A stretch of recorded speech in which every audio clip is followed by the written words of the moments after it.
You've all gone so silent that I thought I might as well use the moment and kick off our session before you all start gossiping again, because there's the odd thing going on at the moment out there to gossip about.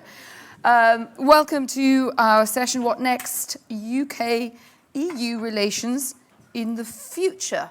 Well, that'll be a quick one anyway. For those who don't know me, I'm Anne McElvoy. I'm senior editor at The Economist and a broadcaster who usually stands out there on a college green trying to make sense of the last half hour or so. I'm just pulling up news just so we're in touch with the outside world, which wouldn't be a bad idea. You are all here because you're interested in this topic, so I think we'll spare you a long preamble. You know the situation as of this afternoon. The withdrawal agreement on leaving the EU was lost by a majority of 58. I think the panel will have thoughts about that and what that means, possibly a few more than some people expected there. And the Prime Minister has said delay is now almost inevitable. Well, we're certainly in a delay already because today was supposed to be the day of leaving. So I'm going to ask my panel to give a very brief introduction, around 5 minutes, on what they thought would happen at the beginning of the process and where it's ended up. And we know that they're going to be supremely honest about any big changes of mind that they've made. Catherine's going to have a slightly different role here. Professor Catherine Barnard, Senior Fellow at the UK in a Changing Europe. She's going to nail some of the legal jelly to the wall and tell us what can happen and can't happen, or what could have happened and didn't happen. Next to Catherine is Sir Ivan Rogers, who has emerged as one of the premier rank commentators on our present situation. He's former UK permanent representative to the EU, so he knows where all the bodies are buried. And Henry Newman, on my other side, is director of the Open Europe think tank. Now, we didn't actually agree a speaking order, actually, except for Henry, I think, wanted to go last. Would it be sensible for Catherine, perhaps, to get us underway by telling us what the realities of this are, and then we could delve into the interpretation? Okay, thank you very much. I was going to do an ABC of the future relationship, but given I've only got 5 minutes, I'll only get up to probably F or G, but that's probably far enough.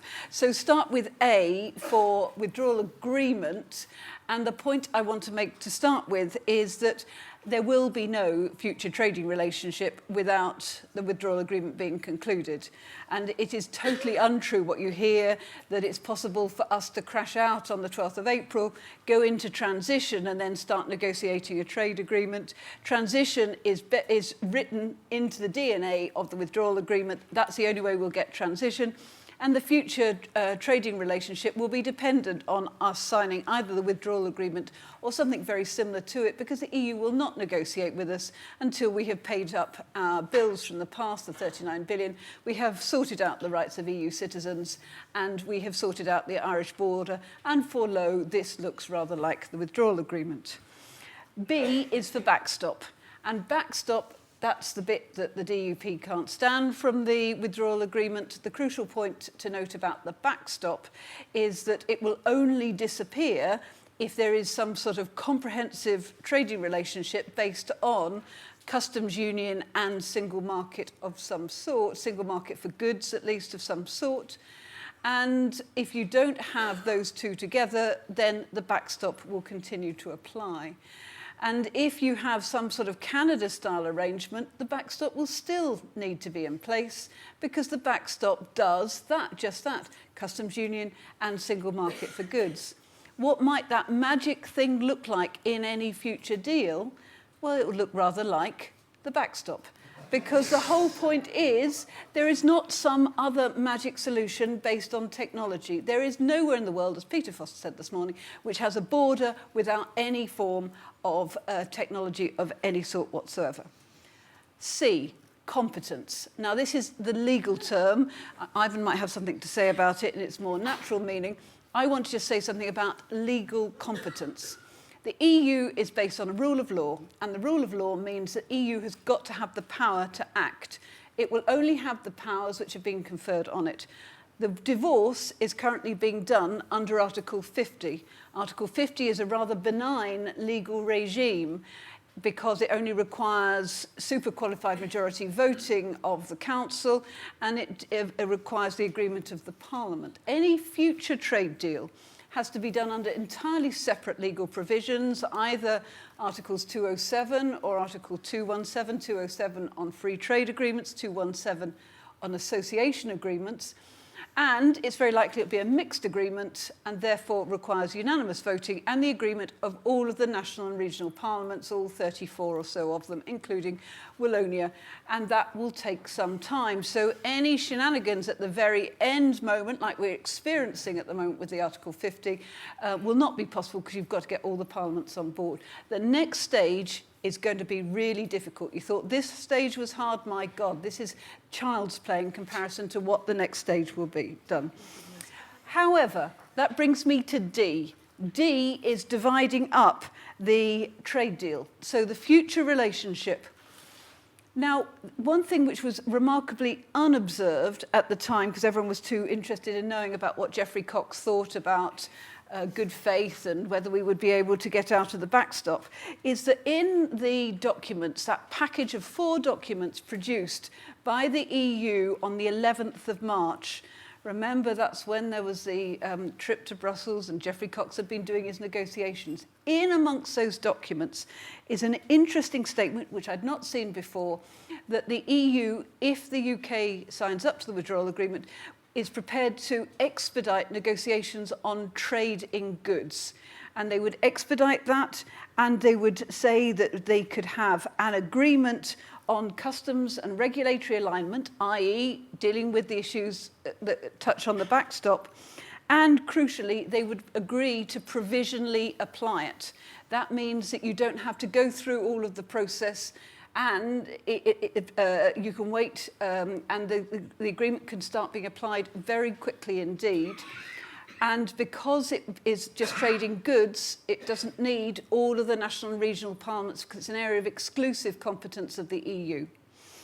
E, I'll stop at E because I'm conscious my time is running out. And E stands for energy. And that's the other thing I wanted to draw attention to. What was also quite striking in this package of documents from the 11th of March is suddenly a proposal that these negotiations about the future deal would be done with vigour. Vigour's my word, you don't find it in the text, but they say that the negotiations will start as soon as possible. Well, that's quite nice, but there won't actually be a Commission President until the autumn, so it might not be that quick. But nevertheless, they will start as soon as possible, and the negotiations will be a matter of priority. And if nothing's been done within a year, there's an express statement that efforts will be redoubled. So there is a commitment to some energy in the future negotiations, but in order to get to the point of having a future trade negotiations, we have got to have agreed to the past, and we haven't done that yet. Thank you very much. Thank you very much, Catherine. It's tantalising you left F to Z open. Catherine will be available in the bar after for F to Z. But I'm rather hoping, I know you've got a lot of other great points, and I'm hoping you'll thread them through the panel debate. I should have said we're going to do that for about half of our time, and you look like a curious and informed bunch, so we'll certainly be throwing it open to you as well. So we'll hear a bit more from you then, Catherine. So, Sir Ivan, former permanent representative, been on the British government end. You threw in the towel a bit early in the process. What did you think was going to happen, and where have we ended up? And please don't say, I knew it was always going to be like this. Or did you? Well, I'm probably the least surprised person in Britain that it is like this. I think I can genuinely say that.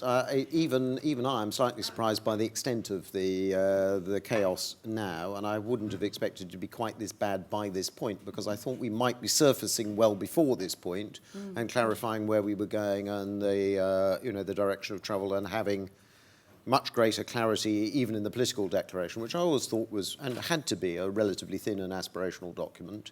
I never thought it would be deep and substantive and legally binding. And of course, part of the difficulty in dealing with ministers immediately after the referendum and in the autumn of 2016 is a lot of them were talking heroic talk, but also just legally inaccurate talk that a trade deal would be done by the time we exited and by the end of the Article 50 process. It was never going to happen, isn't possible under the treaties, no appetite on the other side, simply not possible to do. That's the next stage in the process. And they were talking about having all those deals in place with the rest of the planet, and all of those would be in place as well. So, of course, the difficulty, I suppose, the kind of, one of the experts in the system sitting there as permanent representative, part of your job is to say and give, straight and honest advice, which I hope I did, saying this is a very lengthy process, not a single event. It's a process of disentanglement and deaccession, as I would call it in the jargon. And I was talking to British journalists about a deaccession process well before the referendum. So I view it as almost a reverse accession process. And contrary, I think, to what Liam Fox and others were saying in the autumn of 2016, and I understand the desire to get on with it. Why wouldn't you want to get on with it?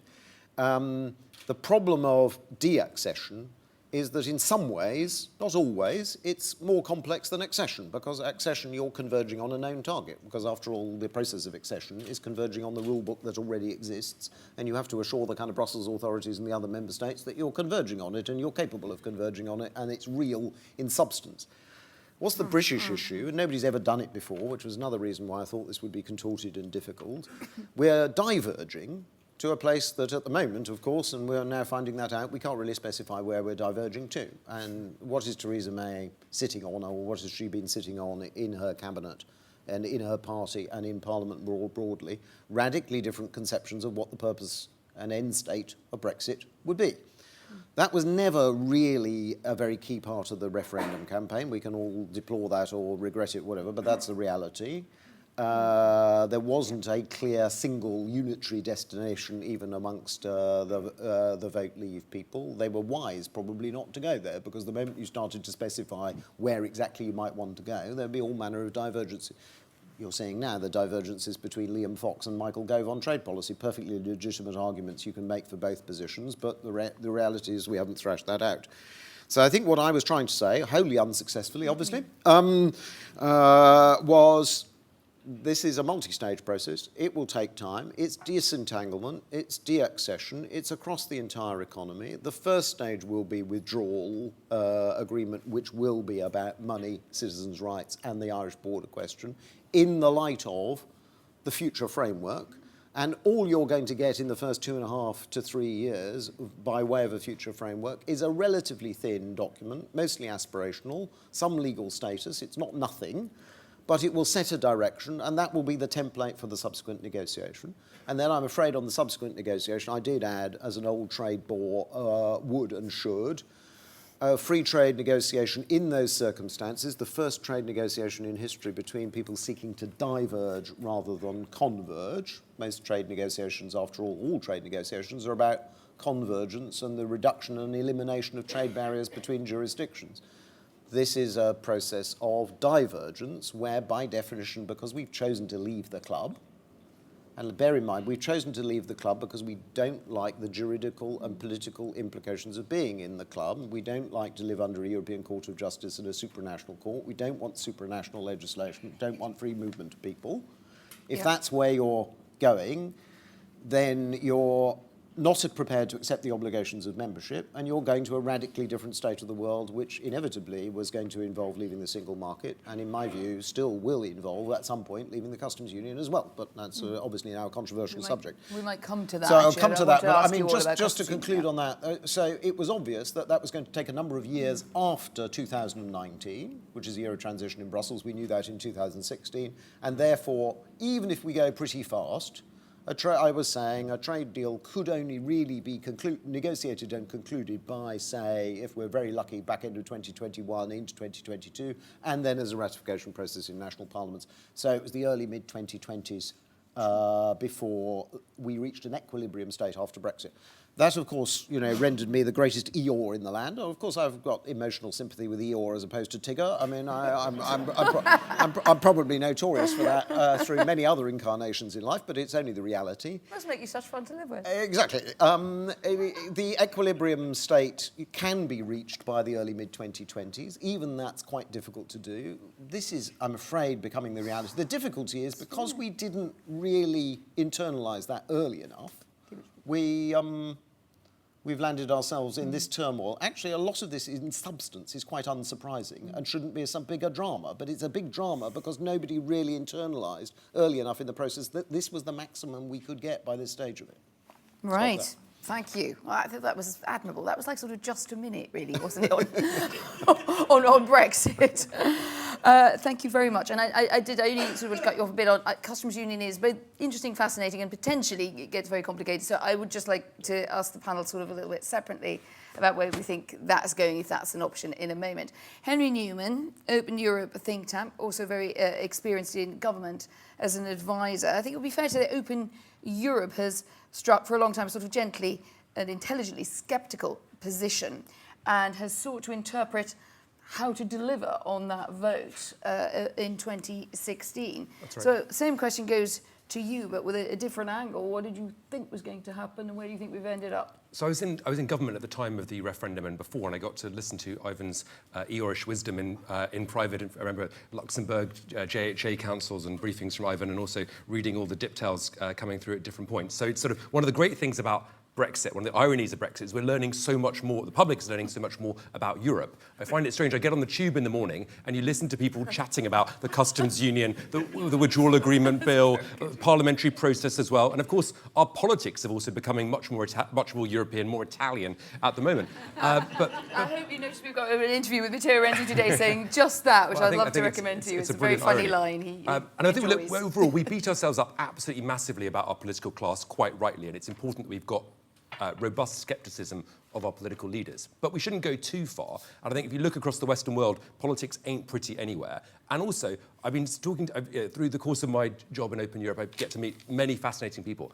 And it's amazing when you sort of think about how changes like joining the euro and how these processes were understood in Europe. One anecdote springs to mind very quickly. A European ambassador in London was discussing with a friend of mine this and said, well, of course, after the euro, we'd still be able to change our own interest rates.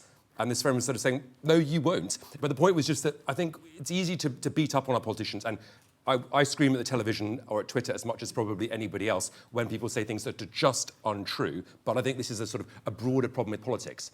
And it's a particular problem with political leadership because campaigns are obviously in poetry, but government is in prose. And after the referendum campaign, the government failed to come together and be honest about the actual trade-offs inherent in leaving the European Union. They weren't honest enough about how long it was going to take to leave the European Union, and they could have said very easily, look, the Leave campaign pretended it was all very simple. That isn't true. The Remain campaign pretended the EU had no influence over our lives. That isn't true either. This is going to take longer and be more complicated, and we need to have a national conversation. That should have happened. The Prime Minister should have reached across the aisle and worked with the opposition parties. She should have done that particularly after she lost her majority in 2017. But all of that is coulda, woulda, shoulda. And there's plenty of problems with the negotiation process overall.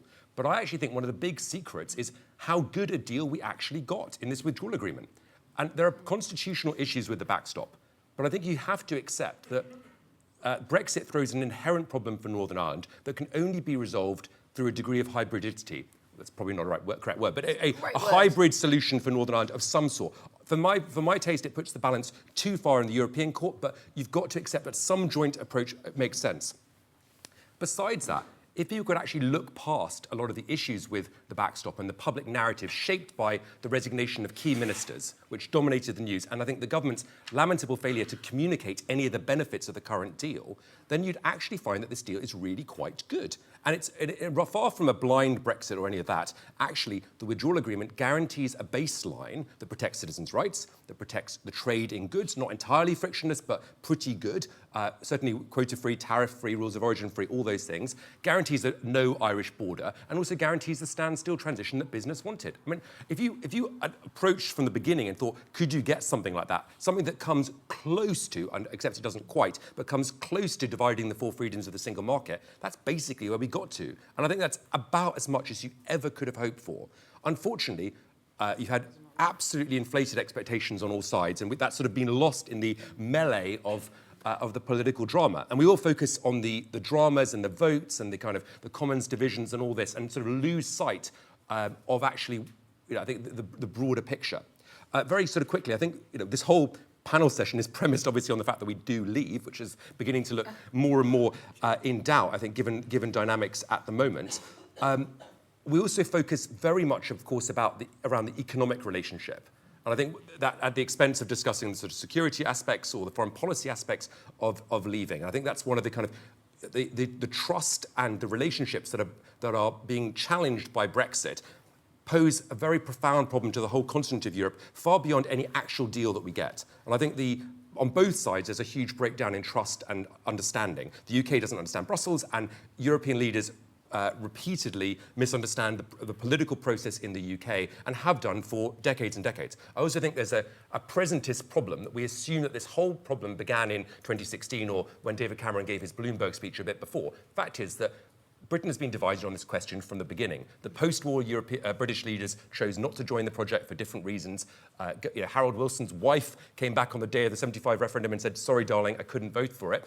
And then every single government of any political colour has sought opt-outs and exemptions from every major treaty since Maastricht. This is a problem that has gone through our British politics and goes to the core of our identity and the sort of bifurcation between a European nation and a nation that looks to the open seas. So I don't think it's a new problem, but we kind of beat ourselves up about this as if it's something that arrived last week. And very quickly, I think one of the... Yeah, last point.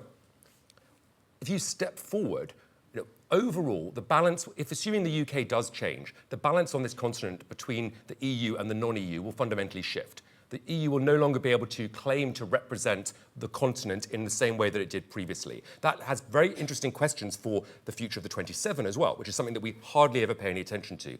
The breakdown in relations between France and Italy is fascinating, and this isn't just about Macron-Salvini rivalry. This is also because Italy has decided to back Germany on a permanent Security Council seat, overturning a 2 decades-long approach from the Italians and the French that there would not be German Security Council seat at the expense of Italy. So how does that balance play out overall? I personally can't think that assuming we do leave, within a decade or two, that there isn't a new architecture that is somehow created which incorporates Britain at some level of an outer tier of a European corporation or a Western corporation. If we don't leave. If we do leave. I think Britain has repeatedly tried to find different architectures within Europe, from the Western European Union that we all forget about back decades ago, and beyond, that incorporates Britain's difficult relationship with Europe, but also obvious profound integration economically and in terms of foreign policy. How does that shape out? We don't know, but I can't believe that we'll be in a position in 10 or 20 years' time where we don't have some sort of institutional relationship with Europe. But I do agree with Ivan that I can't see it being a formal customs union or a total single market membership, because I don't think that would be sustainable out of the short term. Great. Thank you very much for all galloping around the course there.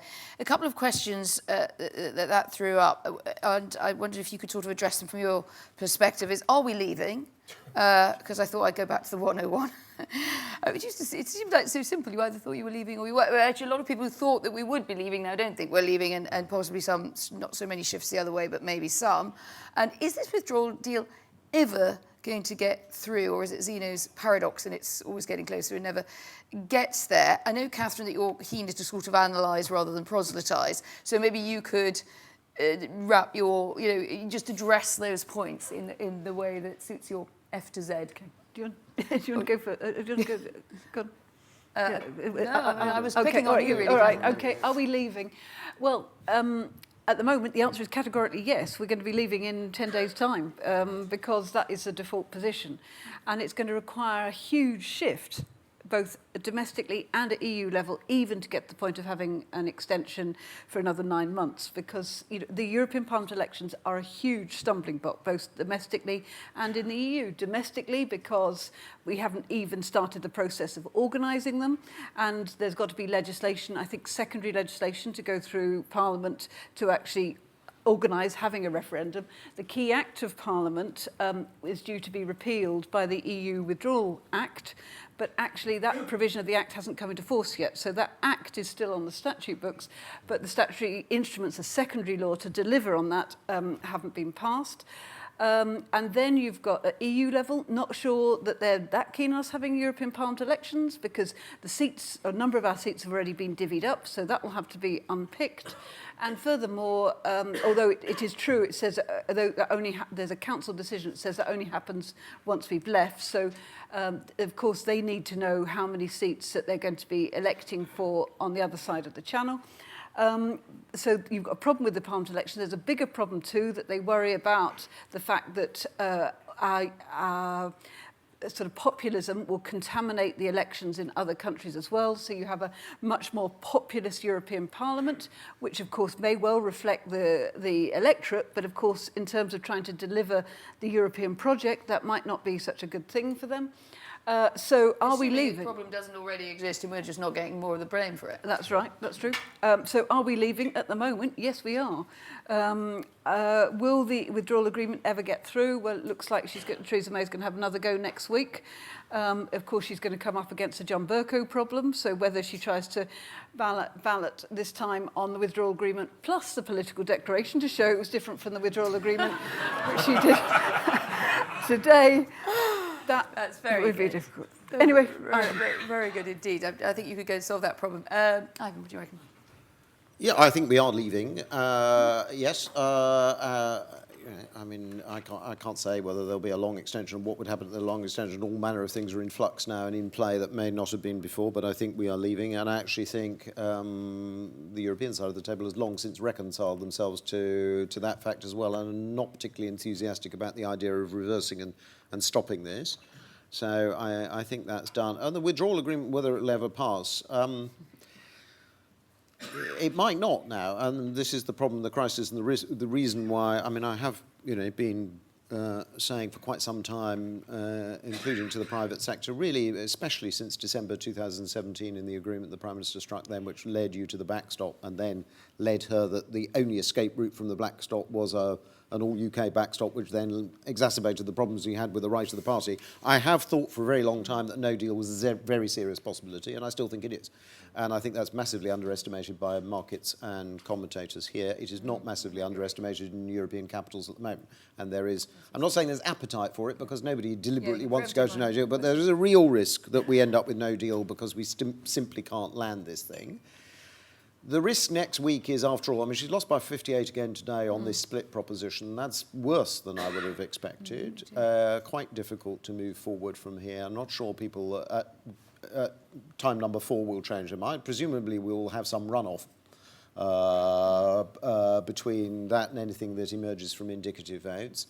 Just to amplify the point I made on kind of potential outcomes from indicative votes, the two that got closest were the Permanent Customs Union proposition and Common Market 2.0, both obviously very complex to go through. My own instinct is that even if Permanent Customs Union did emerge, and I'm not sure it will, incidentally, with a majority, because the numbers are just saying it's 8 short. There are a lot of people who didn't vote for various reasons.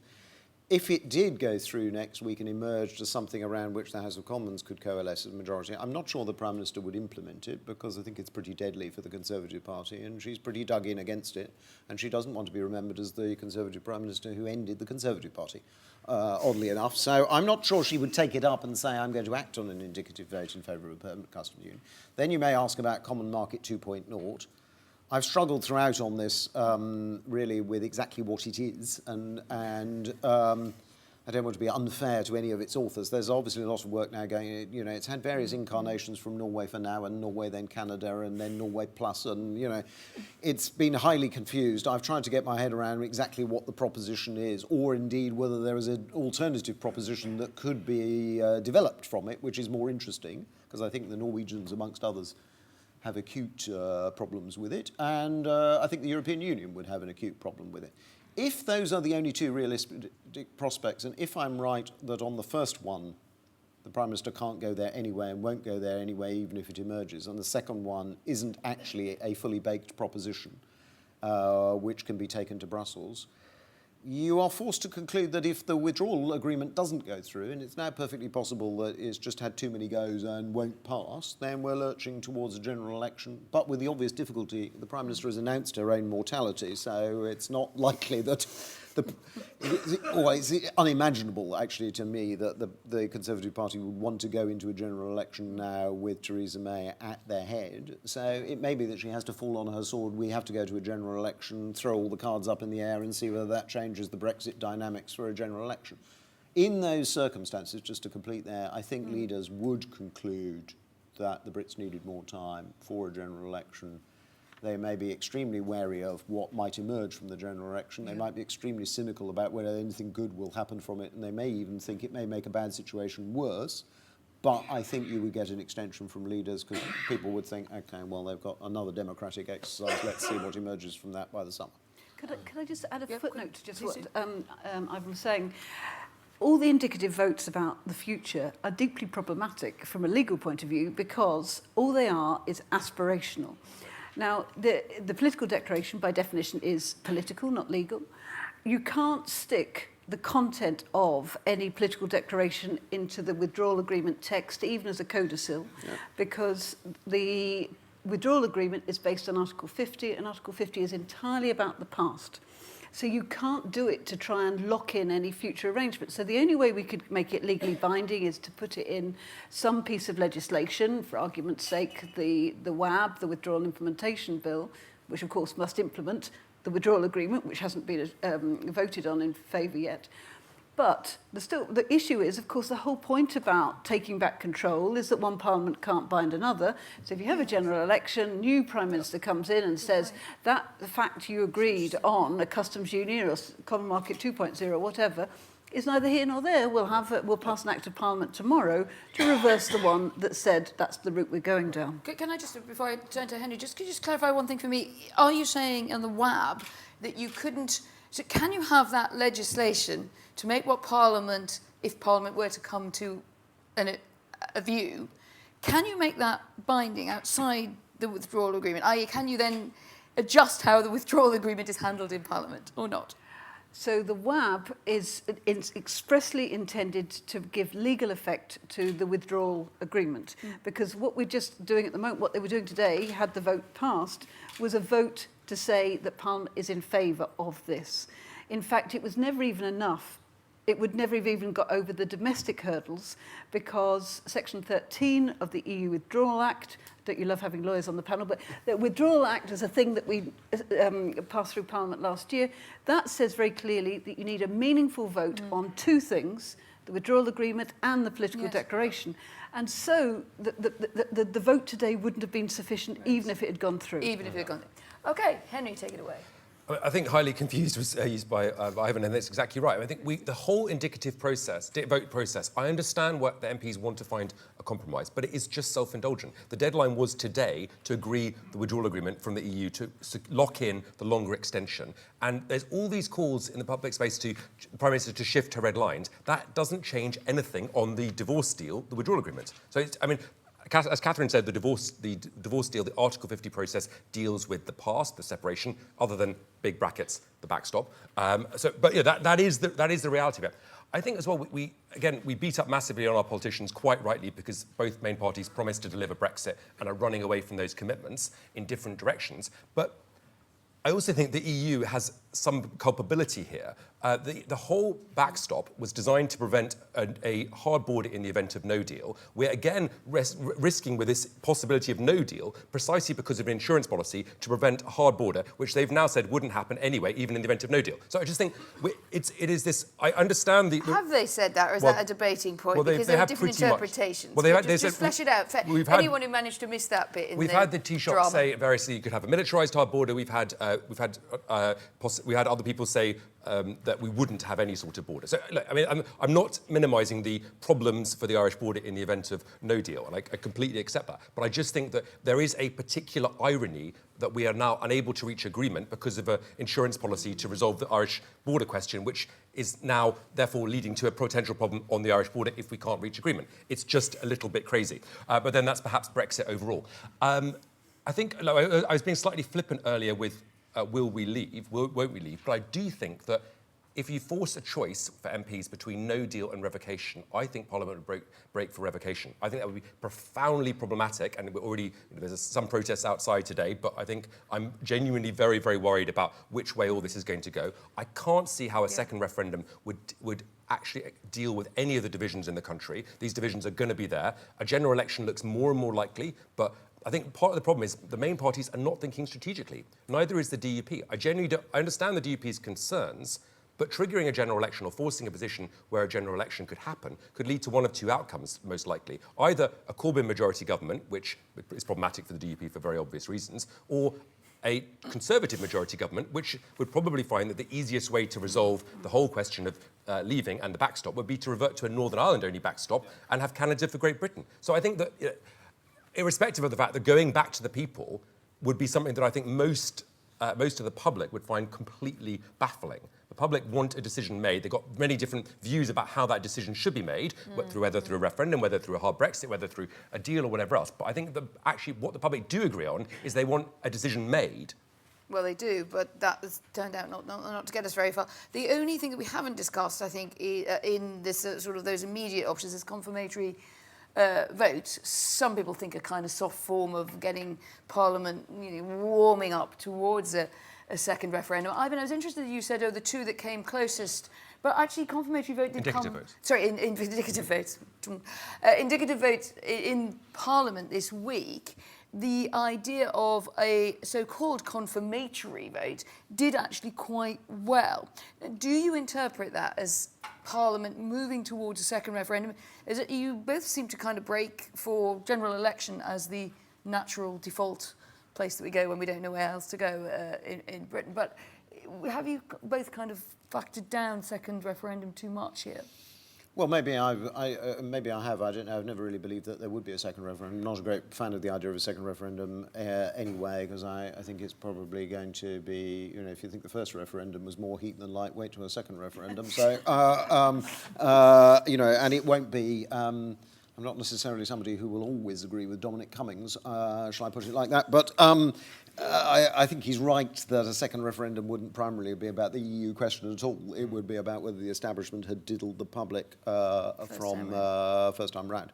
And I think it would be pretty toxic, and the slogan would be "Tell them again." I think it's quite powerful. And I think the big problem for the country now is how on earth do we hold together and move forward and get a sustained majority behind any proposition at all, as opposed to having an increasingly toxic divide, which then also has regional dimensions because of the Scotland question and Northern Ireland question. But the toxicity of this is, we have to face it, and the failure of the process, and I'm afraid I think the government is largely responsible for that. The failure of the process is the public is more divided, and the divide is more toxic than it was 33 months ago. And that's a collective failure of the system, and we just have to face that reality. So the next Prime Minister, whoever it is, has to do something about that, and that has to be, I've tried to make some suggestions in terms of process and transparency and airing with the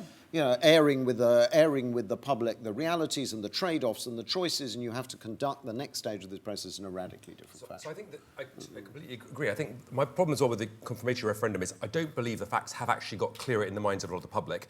Every time you turn on the television, you've got different politicians on all sides making arguments that are just untrue, and I think the divisions have got worse and worse. I think that you might imagine a result slightly differently potentially on a different franchise with a different turnout, and I don't think that would lead to a stable membership for the UK, and it would cause profound problems for Europe as well if the UK had narrowly voted to remain and then spent 5 to 10 years arguing amongst itself about whether we should have another referendum and behaving like a sort of supercharged Hungary or Poland in the European Council. Also, one of the arguments made by opponents of the current withdrawal agreement is that it's a blind Brexit. And we don't know the future, but then they want to confirm the future, supposedly, with a referendum, which I find confusing. I think, how does the government get out of this? Sorry, why is that paradox? Because you would... the idea of a referendum would be... Well, we don't know the future, we only know the divorce. So I think until we really have to put the future... So I think, and look, all of this is a bizarre argument. Any future government could rejoin the EU, any future government could join the single market, any future government could, by negotiation, form a customs union with the EU. All of those things are possible once we've left, by negotiation. And I think if I was advising the government, she's got to accept that Parliament is so divided that one of the only ways may be to kick the can down the road in a very explicit way, to change the political declaration to offer an explicit menu of options. The current deal leading to Canada, the current deal leading to customs union by negotiation, the current deal leading to common market 2.0. Whether those are unicorns or not doesn't matter. You punt it into the future and make a commitment, which is already, by the way, a matter of fact, that you'll have a general election before the next treaty is ratified. And that way, you just move this on, and we can discuss all of this once we're divorced. Once we're divorced, Catherine, anything you'd like to say about that? If you could touch on anything around second referendum territory that we should maybe be more aware of when we discuss it than you find to be the case in the second referendum, first point is it requires an act of Parliament. Of course, that's not going to be straightforward because there are a lot of people who are not in favour of a second referendum. Secondly, Act of Parliament will require a statement as to the question. The question isn't straightforward. You've heard Henry offer a menu of 4. Should we go for a binary leave, remain, as we did before, or leave with Theresa May's deal? Hard to see that now, given it's been rejected 3 times, but nevertheless, it's still important, given that in terms of sequencing, you've got to have the withdrawal agreement before you can have any future relationship. And then there's a question of the franchise too. Is it going to be the same as last time? Or a lot of people felt that it wasn't a fair franchise last time because those, by definition, most affected by the outcome didn't have a chance to vote, namely EU nationals living in the UK and UK nationals living in the EU, been abroad for more than 15 years. And so there are those sorts of questions. Now, the Electoral Commission has a role in this process, but it's going to take time to try and really hammer this out. And there will be some deeply unpopular decisions which will exacerbate that sense of unfairness, because if you change the franchise this time round, the argument is you've cooked the books in order to get a Remain outcome. And so, therefore, the argument would be, let's have the same franchise as last time, straightforward. Why did they go for that franchise last time? Because that's the franchise for a general election, and that's very clear. You were just looking hungry. I was just agreeing, basically. I think it's just very profoundly problematic, that was all. Right, OK. So shall we start to get some... Oh, my gosh, look at them. All right, here they go. Right, let's have questions, because I think that will clarify a few things. I don't know how many mics we've got, 1 or 2. You start with it. Great, lovely. Land speed record, please. I'm going to take 2 or 3 together. So the gentleman squarely in the middle, absolutely unignorable from where I'm sitting, with the hand in the air, and very charming with it. And if you could hand the other mic over to the other side of the room, towards the front, so we pick at random. Let's take these 2 questions, whatever they may be. Yes, it's about the European elections. 14 countries were slated to have extra seats in the Parliament. And each one of those 14 countries would have passed domestic legislation to enable that. Now, I know Professor Barnard has said there's been a council decision that there'll be no change if Britain stays in. But has anyone done any research on those 14 countries, their domestic legislation? If so, I congratulate them for their linguistics and legal skill of many different legal systems and associated languages. I'm looking in despair at Catherine in the hope that she's got something to say on that one. The rest of the panel are very welcome too, of course. Let's take the question at the front as well. David Hennick, and I'm picking up on something Henry said, and this is a far future question. Is there, in fact, any long-term stable relationship between the UK and the EU while there is a strong EU and we're not members of it? Because I'm not sure that... you said you weren't sure Norway or Turkey style were kind of sustainable. I'm not actually sure a free trade agreement we would find would be too little access. No deal doesn't seem sustainable either. So actually, is there any kind of sustainable long-term? And have I just been reading too many of Ivan's memos and diptels in the past to be a bit gloomy about this? Well, let's have a word from Henry on that. Word from Ivan, then maybe to Catherine. I think, is there a sustainable relationship? Potentially. I think the fact is our relationship's going to have to be flexible enough to evolve over time, and that the EU will be changing as well as the UK. The Eurozone, I personally think, will have to take steps to integrate further. What happens to the periphery of the Eurozone? How does that change the balance within the EU? Does Macron's vision of concentric circles come to anything? Perhaps not, but all those questions we don't know, so that's for the future. And I think, yes, obviously it's going to be difficult for the UK to be next to a much bigger bloc, that's true, but equally Canada has been next to quite a big bloc in a free trade arrangement, hasn't tried to join America. New Zealand is next to a much bigger neighbour, which is an economic power. It hasn't tried to join Australia since the 19th century. So this is, I think it's not reinventing the wheel completely. Quick, did you want to respond to that? Yeah, sure. Look, there's no absolutely wonderful optimal outcome out there. And, actually a debate which started to recognise that, virtually any outcome you can think of has some drawbacks. And, as I say, we have to air, trade-offs and choices and drawbacks much more clearly so that the public does have some understanding of what the hell we're doing. Because if you do the trade deal in a kind of black box negotiation, then you're only going to hear from the losers in 2021 and 2022, and the atmosphere is going to be extremely poisonous. We've seen all that with the implications of, say, enlargement and free movement of people on previous accessions. So it would be very unwise methodologically to try and persuade people that they can have everything, because they can't. I think this thing will evolve when we're in the trade negotiation. I've always thought if you could just get over the line into the trade negotiation, then you have a different quality over here. You have to hope some of the heat goes out of it so it isn't on the front of every newspaper every day. And some of these things, the difficulty in trade is, as I say, divergence, not convergence. And then the two sides start with different mental baselines. To some degree, something has been done in the withdrawal agreement on the goods question, plus the pace question and the energy question that you referred to earlier. But they do start from different mental baselines. The natural UK instinct is to say, well, you know us, and we were part of the club for 45 years, and you know our laws and our regulators and our system intimately, and we're in a different category from anybody else, and we're your biggest neighbour and most important trading partner, big geostrategic partner, therefore we're not different, we're not just any old bloody third country, sort of. And I'm afraid the European Union people I know best and rate and like and have known for a very long time, all of them, however Anglo-Saxon sympathetic they are, say, no, you've chosen to leave. You chose to leave and not respect the rules and obligations of the club. You are just any old third country, albeit one with which we would like to construct the best free trade agreement on the planet. Now, in the end, if you argue theologically from both sides, we're all dead, and we'll never get anywhere at all. If you are going to have a painful negotiation across multiple different sectors with huge numbers of trade-offs, and we need a massively good coordination process here, both politically and bureaucratically, to get it right, then over time, can one develop sort of organically as part of a free trade negotiation something which we will describe as bespoke and different and unique and, unparalleled in the history of mankind, and the others will describe as completely in line with their orthodoxy and precedent, And that's basically the trick, isn't it? I mean, that was supposed to be the trick with the withdrawal agreement, though. But maybe, exactly. So, in answer to your question, yes, you raise a very good point that, of course, other member states have got legislation on the European Parliament elections, and they've legislated on the basis that they're going to get the extra seats, 5 in Spain and various other countries. So all of that will have to be unpicked, which is why 12th of April suddenly started appearing almost out of nowhere as a key date, because that was the date when they really felt they needed to have this time to get on with sorting all that stuff out. I'm afraid I haven't looked at all 14 pieces of legislation. God. Really? No. Don't you ever come back here and say that again? I just admit my failures. But in terms of is there a sustainable outcome, I build more on what Ivan is saying.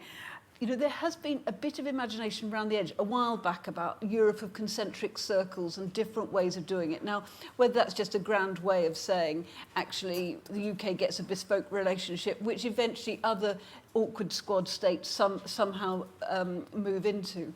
I mean, I think the problem is at the moment there is so much heat, there is so much anger, there is so much passion, which is not actually developed, and on both sides too. Yeah. And so the EU has closed down and said we've got to protect the integrity of the single market and all the other stuff we heard from Stefan this morning.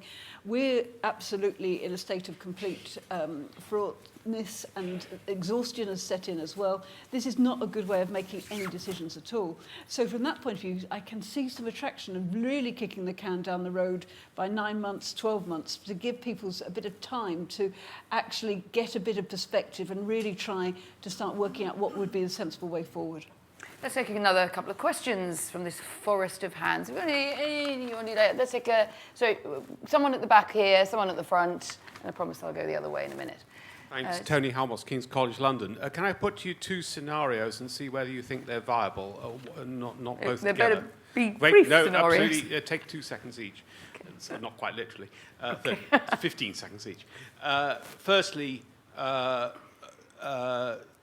the process, unless somebody's changed the last hour, on Monday, the backbenchers take back control of Parliament.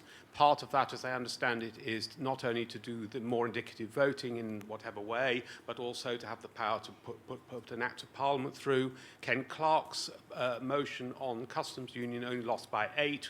Let's say that gets through. Act of Parliament passed, forces whoever's Prime Minister to tack that onto as the political declaration, and off we go. Question, that's one. Second scenario, all that still doesn't work.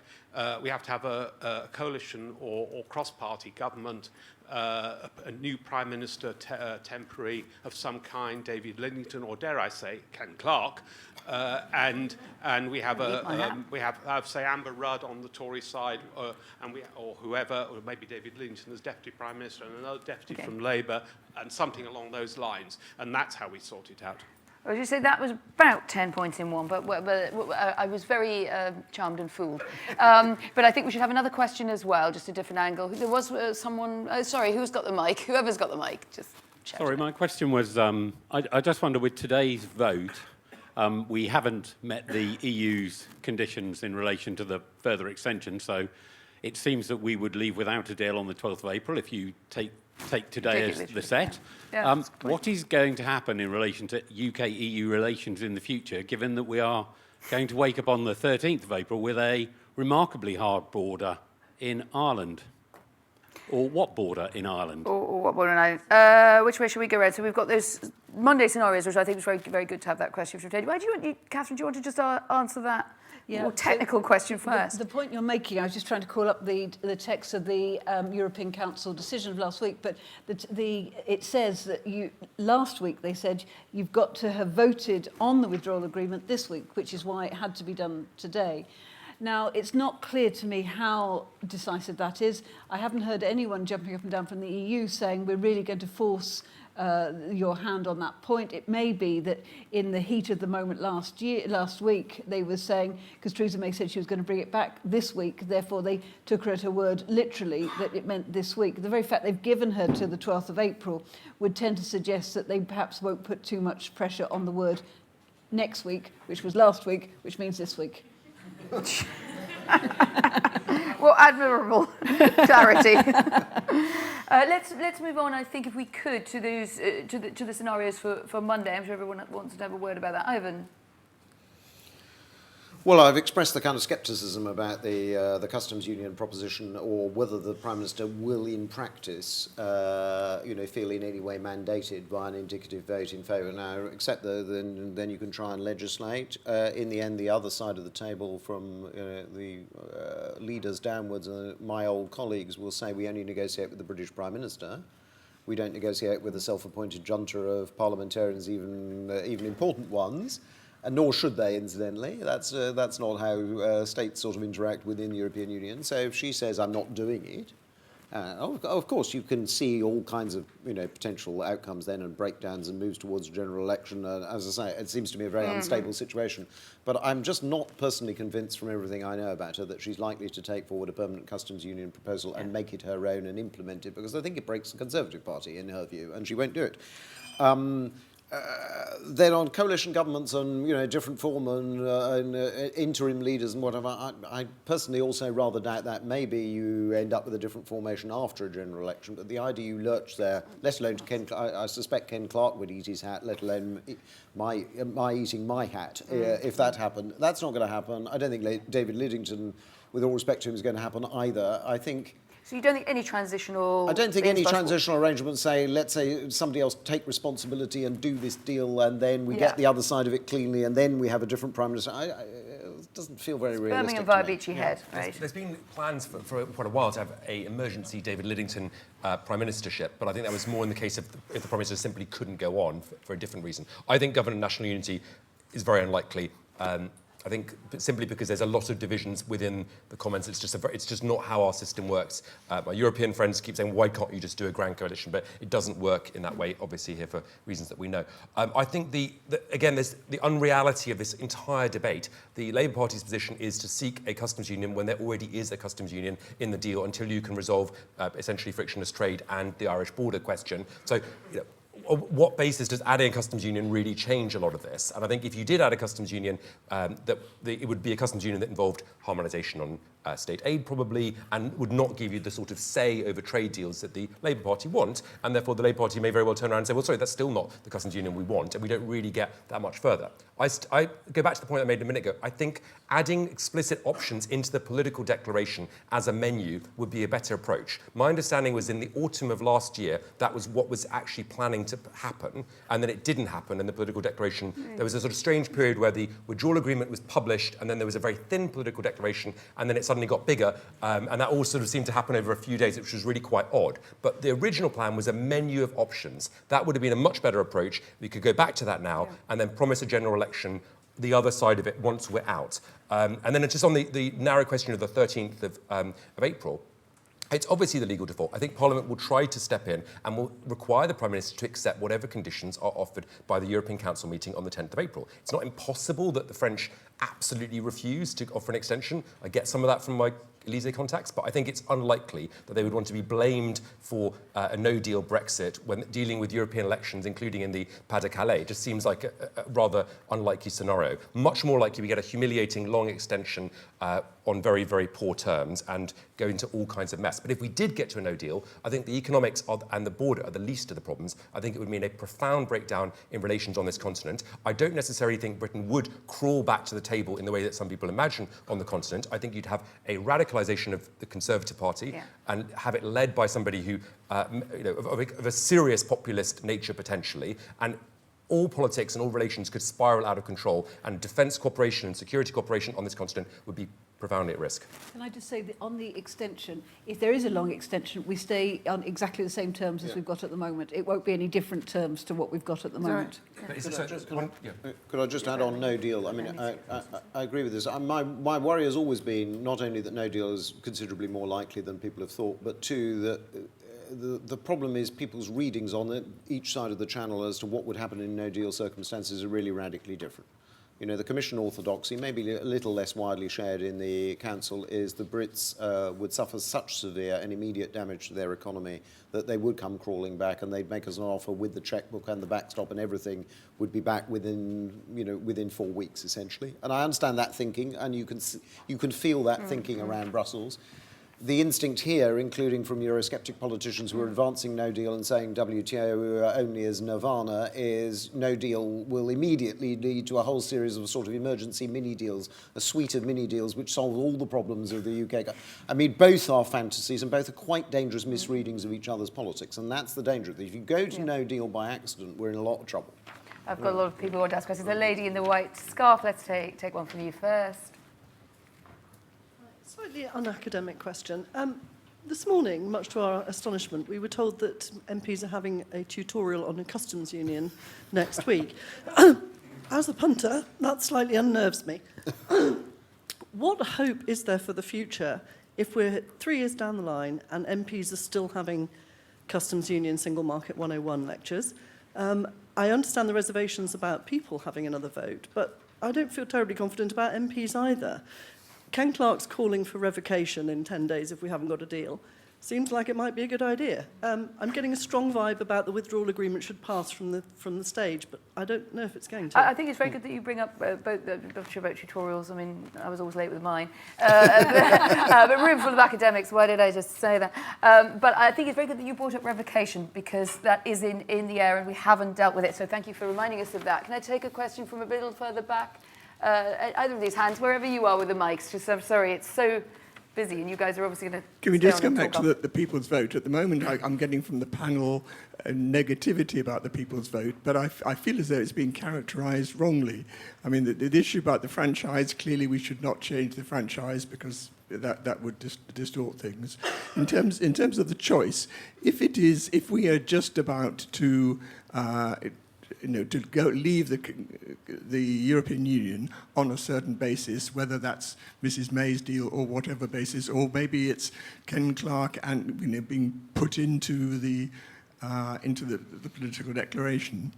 If that is about to be imposed upon the country, how can anybody argue that it is against their interest for them to have a choice as to whether to have that or whether to remain, given that at the moment we're told from Sir John Curtis that 55%, the majority of the country, want us to remain.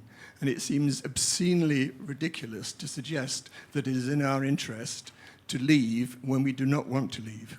Okay, I think we should just deal then with revocation and the technicalities, likelihoods, preferences.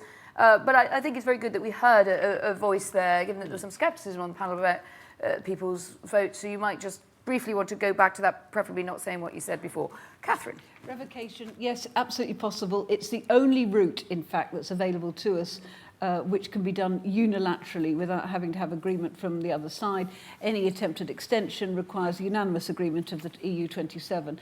So revocation is possible. We know that because the Court of Justice confirmed it in the Whiteman decision before Christmas, and the conditions laid down are it's got to be done as a result of a democratic process, it's got to be unconditional.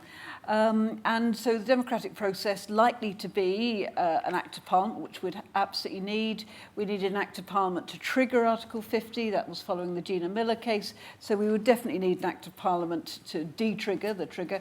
And we would also need to make it clear that it is unconditional. Now, that seems to be more problematic because, of course, by definition, parliaments are sovereign. And so it's very difficult for us to bind ourselves going forward to say we'll never trigger Article 50 again. Okay. The Advocate General, who gives an advisory opinion to the court, said that we should act in good faith. Now, the Court of Justice didn't pick up that criteria, but I think it's implicit that we shouldn't just, because we're in a hole, de-trigger Article 50 with a view to re-triggering it in the autumn. And I think that would be very... I mean, legally problematic, quite how you'd enforce it's another matter, but it certainly would be sending a very, very poor message. Completely agree with that, really, so very little to add to that. Just on this knowledge-based question and tutorials and it being rather alarming that the parliamentarians are now trying to discover what a customs union is, having been debating it vehemently for so long. Look, without being facetious, there is a real problem of a time lag between the executive and the legislature. We've made that worse, or the government has made that worse, by its opacity, really, and lack of transparency in process. It hasn't done itself any good, actually. So although their instinct is to go extremely secretive and securocrat in their behaviour, I'm afraid actually it's done them active damage, because unless you're pulling all kind of serious parliamentarians with you and explaining the solution. I think the Prime Minister could have made, I'm less of an enthusiast for her deal than Henry is, and I think the yawning gap is above all in services, and I think we're going to have to address that when we get into the... But you could make an argument for it, and the stunning thing about this government is it basically failed to make an argument for its own proposition at any stage, and failed to take even her own backbenchers through the thinking that led her to think, well, actually, given everything I face, or the cabinet. So everybody's completely in the dark about, so it's not just the technicalities, it's a kind of, why have I reached this position of thinking, given everything I face, and given all the things on my plate as Prime Minister, this is where I regard as the optimum Brexit settlement. You could make a case for it, and I think I could write the case for it, but the fascinating thing is, I was talking to, very sophisticated, clever parliamentarians, both sides of Christmas, about where we were and what could happen next and the process. Levels of understanding were really rather low from clever people. That's partly because there's been no real outreach from the executive.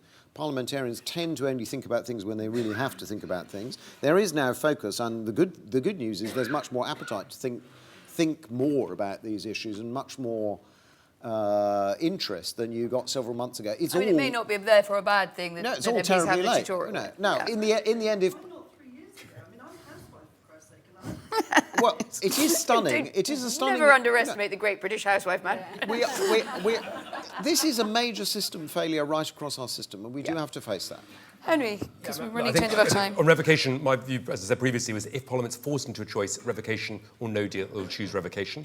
On the tutorials, yes, I agree. I mean, I'm speaking to very informed backbench MP who told me the great thing about the Customs Union Amendment from Ken Clarke is it would solve the need for a backstop. So, no, it wouldn't. And of course, this is confounded by an opposition who, for understandable political reasons, want to present their policy as a solution to all problems. I also got told, I was on an interview with Jenny Chapman, where she said the great thing about a customs union was give us access on services, which is also, yeah. So I agree, but I think this is not a specific problem to Brexit. I've worked in and around politics for a while, and MPs are obviously forced to vote on all kinds of things that they have very little time to digest, and they normally let MPs and the whips make decisions on their behalf, and that's how our system works. It doesn't work when MPs feel the need to go against the whip and this becomes some sort of national debate question. It's unhealthy.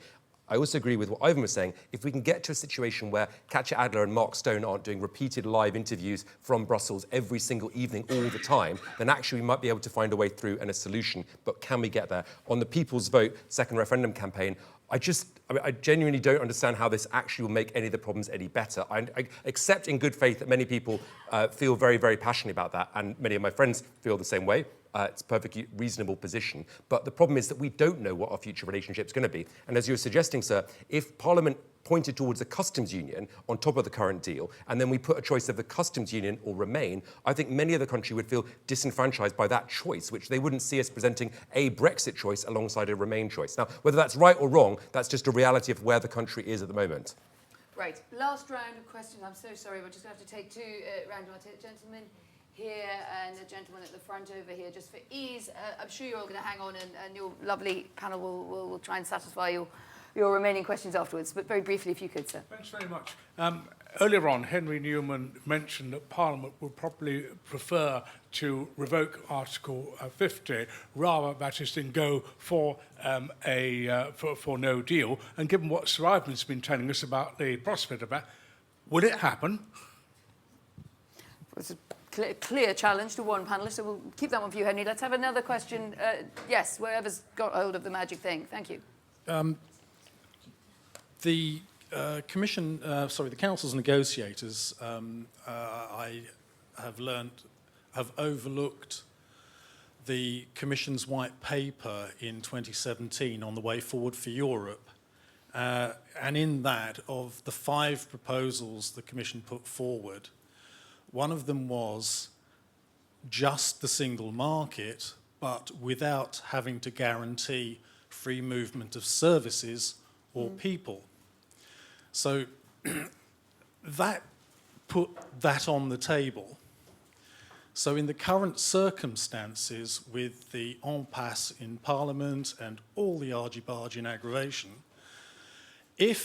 what is the chance that the Council might be persuaded to take that on board? And what you can couple that with... I think we'll have to leave it there, because it's a very interesting and knowledgeable point, but I just don't want to go too broad, partly for reasons of time, which is creeping up on us.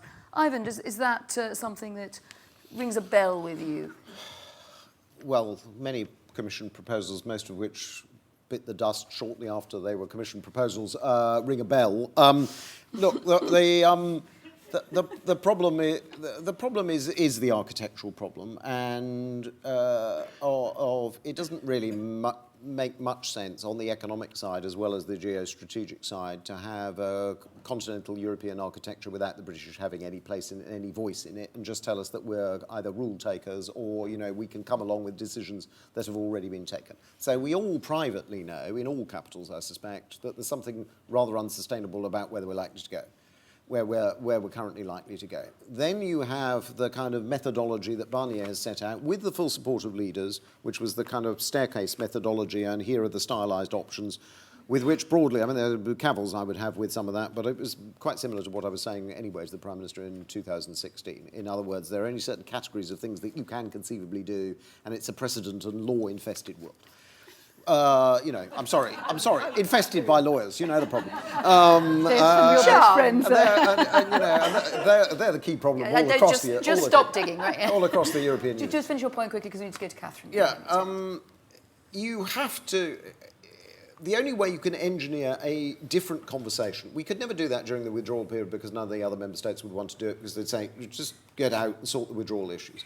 Can you, in the trade negotiation, and I'm not sure I'm very optimistic about the current mood and the current starting line and the dangers of a Tory leadership election making it worse, etc., etc. You need a different and strategic conversation between us and key players across the European Union, both the institutions and the major member states. Let's be honest, it is the major member states. And that needs to be a conversation conducted in a radically different way and in a completely different tone and with radically different substance. But if we don't sound different from the way our politicians have sounded in the last year, it's very difficult to see it commencing. There then needs to be more appetite to engage in that conversation in key capitals, but there's no appetite at the moment because they haven't heard anything very sensible from the UK over the last couple of years. Catherine. I speak as a lawyer. They might be a repellent breed, but the fact is the EU is based on the rule of law, and that is how the rules work. I would say, in answer to the gentleman's question, I'm sorry I couldn't see when he was speaking, you're talking about this new notion of the indivisibility of the four freedoms. And the fact is, up until about 3 years ago, we'd never even heard of the phrase indivisibility of the four freedoms. But the fact is, indivisibility has now become a mantra, it's now become theology, and whatever the Commission might have put in a paper some years ago is neither here nor there. There is now an absolute fixation that you cannot cherry-pick the four freedoms. But as Henry said earlier, in fact, they have actually broken their own rules because there is a degree of cherry-picking in the backstop. Look, got the paper in front of me that you're referring to, but I think this was a response from the EU side to Brexit, and it attempted to put several different paths forward for possible futures, one of which was designed to look as bad as possible, which was the basically single market only option. And obviously, our civil servants in Whitehall would never put forward 3 different proposals to ministers and try and sorry, I'm not going to go through my yes minister experiences. Never from anyone like Ivan, of course. I think the revoke question, could that happen? How could that happen? I don't know. I think overall on this political question of what happens next, 2 sorts of people know what's happening, God and liars. Everybody else is just guessing. And we're all in that category. I don't find lawyers repellent. I think they're brilliant. My other half's a lawyer, and he knows far more about this than I do. But I do think there's a kind of... We are far too... gullible sometimes towards the EU side when they point out that they've only got these options and it's always like that. The fact is every country in the near neighbourhood of the EU has a bespoke relationship of some sort. The Ukraine treaty talks about unique access in certain areas of the single market. It's not obviously totally breaking the 4 freedoms, but it comes close in some areas. Switzerland is a different model. I understand that the EU doesn't want to replicate that, but nonetheless, it's a different model. The EEA agreement is also a model. We're going to end up with some sort of, in the medium term, bespoke relationship that gives us quite good access. Will that work within our political architecture, in our domestic landscape? That depends on what our political leaders do over the next few years. Who's the next leader of the Conservative Party of Great Britain? I mean, it's up to the MPs. Two-word answer? No? Two-word answer? Anyone want to have a punt at that one? No idea is my 2-word answer. I've been involved in a referendum campaign and then a Conservative leadership campaign straight afterwards, back in 2016. And I fell out with half my friends in the referendum and then fell out with the other half in the leadership campaign. So I'd rather stay away from all of that. Ferdies, we'll leave you with some friends. I'm afraid I have to scoot off back over there to the Green to be one of these people where Henry is sort of saying make it all worse by commenting on it all the time.